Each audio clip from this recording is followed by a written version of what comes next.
Ang pagkain ng mint na sariwa o pinatuyo ay madaming benepisyo.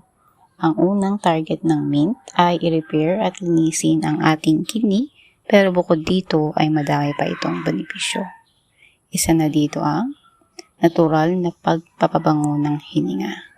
Kung mapapansin nyo, ang mga mouthwash na ginagamit ngayon ay may sangkap ng mint. Pangalawa, ang pagtulong na magamot ang anxiety o insomnia. Nakakatulong din ito pakalmahin ang isip at katawan mo, kaya't kung ikaw ay problemado at stress, magandang subukan mo na ito. Pangatlo, meron din itong glutathione. Nakakatulong itong magpaputi ng ating mga balat. Bukod sa makinis na balat, nakakapagpag-glow pa ito ng iyong balat. Pang-apat, nakakapagpalakas ng resistensya.